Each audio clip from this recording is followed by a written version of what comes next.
এই যে মাছ ভাজতেছি। হ্যালো, আসসালামু আলাইকুম। কেমন আছেন সবাই?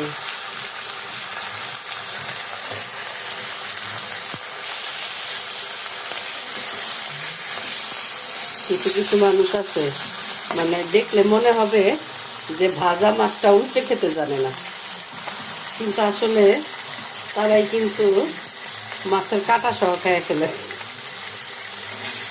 যারা হলো চুপচাপ থাকে, মানে রাগ নাই, তারা কিন্তু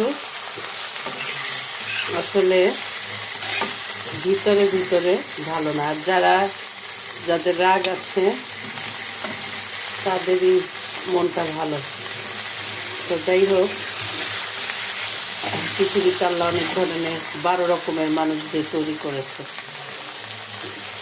আমরা হলাম পৃথিবীতে জন্ম নিচ্ছি, এক একজন এক এক রকম, সবাই একরকম হবে না। এইখানে মাংস রান্না করব, তরকারি রান্না করতেছি, আর এইখানে মাছ ভাজতেছি। তো সবাই ভালো থাকেন, সুস্থ থাকেন, এই দোয়াই করি। যেমন কর্ম তেমন ফল, যে যা করবে তার ফল পৃথিবীতেই ভোগ করে যাবে। এটা মনে রাখতে হবে সব সময়, তাহলে মানুষ কিন্তু খারাপ কাজ করতে পারে না। কিন্তু মানুষ সব বুঝে কিন্তু করে না। বলার সময় আমরা সবাই নীতি কথা বলি, কিন্তু করার সময় কয়জন নীতি কাজ করি বলেন? সবাই কি নীতি কাজ করি? আমরা করি না। তো সবাই ভালো থাকেন, সুস্থ থাকেন, সবার জন্য শুভকামনা রইল, দোয়া রইল। আর প্রতিদিনই তো রান্নাঘরে আমার আসতে হয়, রান্না করতে হয়,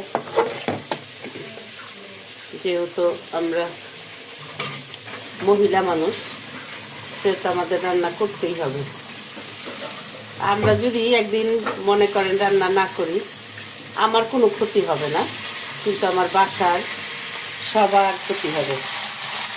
সবাই না খেয়ে থাকবে, বা যেটা কিন্তু আমাদের ভালো লাগে না, যে সবাই না খেয়ে থাক, আমার জন্য সবাই কষ্ট পাক, নিজের বাচ্চা কাচ্চা।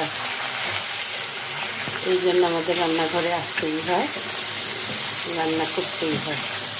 আমাদের কোনো ক্লান্তি নেই, মহিলাদের কোনো ক্লান্তি নেই। মহিলারা সব সময় কাজ করতেই থাকে।